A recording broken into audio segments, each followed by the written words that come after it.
So a few months ago, a reporter at the Toronto Star, which is one of the biggest newspapers in Canada, a reporter at the Toronto Star named Raveena Aulakh committed suicide.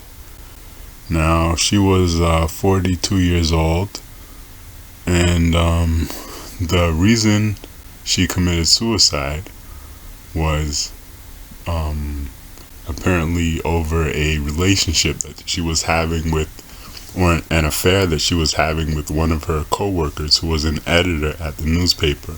His name was Jon Fillion, and he is a married man. And the reason she committed suicide was apparently she found out that Jon Fillion was also having an affair with another editor at the newspaper named Jane Davenport. So he's married, and he was having an affair with these two different co-workers at the newspaper. So anyway, Raveena Aulakh committed suicide, and then I guess the story was reported in some other media outlets. Now, well, there's a couple aspects of this story. First of all, it demonstrates what you could call the tragedy of female hypergamy, where you have these first of all, I looked at pictures of these women. Raveena Aulakh, no, she's 42 years old, let's say she's not the most attractive woman in the world. Jane Davenport, again, not the most attractive woman in the world. I don't know, I'm not sure how old Jane Davenport is, but maybe 40s, I don't know, something. She doesn't look that young either. So you have two women who are not that good looking, chasing after the same married man. And so this is what happens. There's people on the internet who complain about female hypergamy,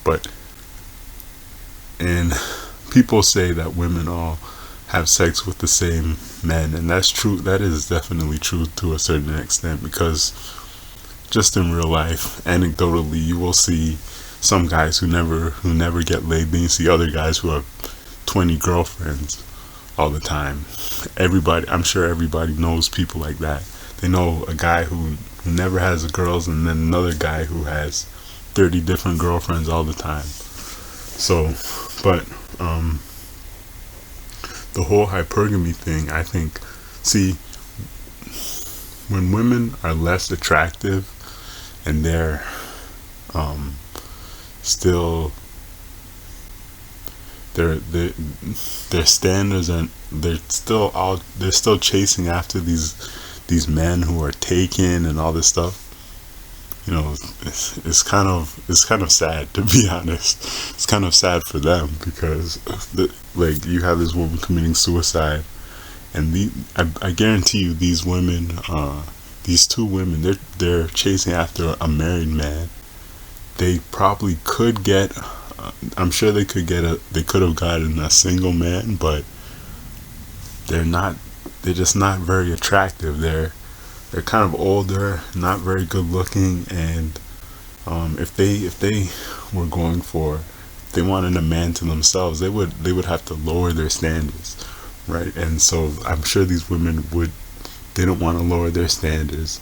They didn't want they're not very good looking, so they would have to really go down, really drop their standards a lot, probably, to find someone who would be interested in them. Like, for example, I wouldn't even really want to have sex with either one of those women, because they're just not very good looking to me. But so these women, they have these high standards, and they're chasing after this one married. There's two of them fighting over this one married guy. And the thing is, the other thing about women is that when they have these careers, like some women, they think, oh, I'm a successful journalist. Now their standards go up. Women don't like to marry down. They want a guy who's above them a lot of times. So that reduces their their dating pool, makes a smaller pool. So this is why you get these women chasing after, all having these affairs with married men and chasing after married men. And this one here committing suicide, which you can't get him. She couldn't get that guy. So it's basically the whole hypergamy thing is a tragedy, but it's a tragedy for them, not like for me. It doesn't make a difference to me. Like this whole situation doesn't make any. To me, it makes no difference. It has no effect on me because, see, if it was a pretty girl, you have pretty girls, attractive women who are all dating the same guy. I might be mad about that, but two ugly women chasing after the same married man, I don't care. That's I think, but I'm sure there's a lot of women like this. A lot of these not really very attractive women who are still trying to fight over some married man or some man who has other women and stuff like that. So a lot of these women with their hypergamous behaviors, like they're hurting themselves basically, like So I'm not gonna sit around and get angry about that. I don't care, because I could be I'd rather be having sex with a much more attractive woman than worrying about these middle-aged women who are still trying to fight over some married man. These perennially single women can't find a good man, having affairs with married men. Like, I don't care about those women. Those women, I just don't care. I'd rather be sleeping with more attractive women.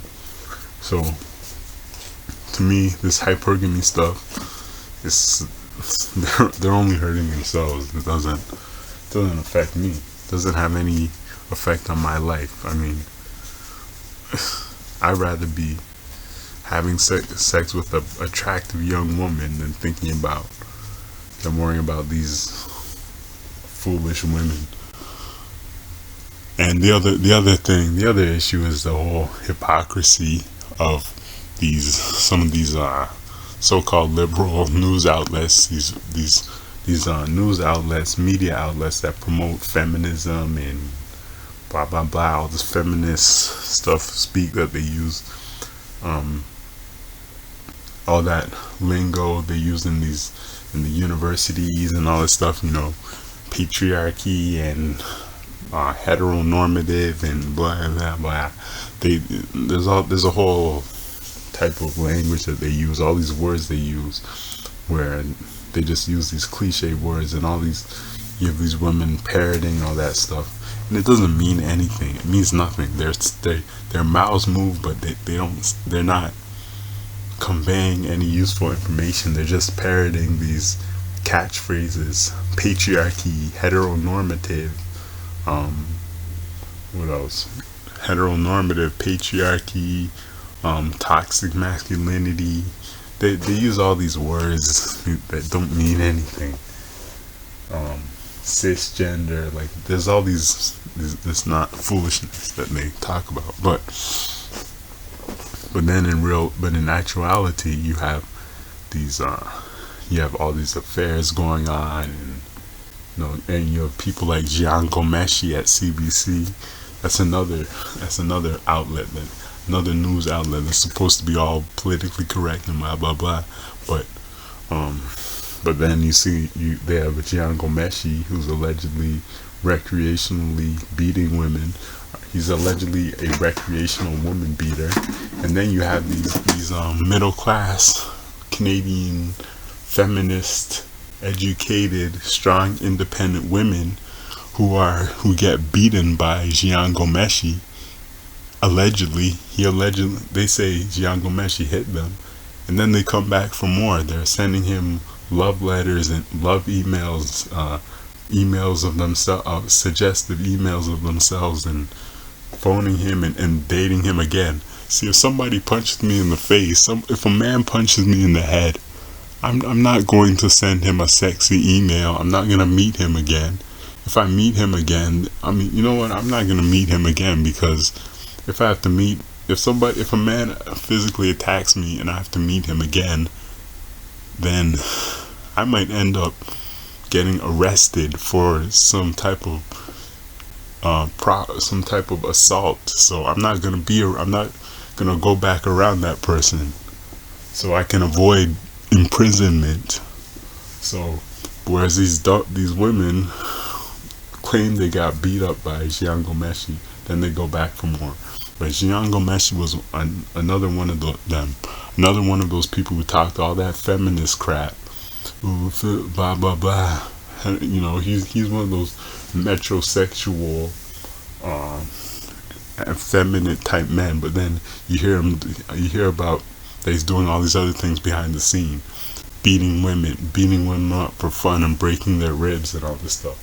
So these people are hypocrites. And then you have that the Toronto Star. You have these people, this married guy having affairs with these two women. So that's the hypocrisy of these liberal feminists, whatever.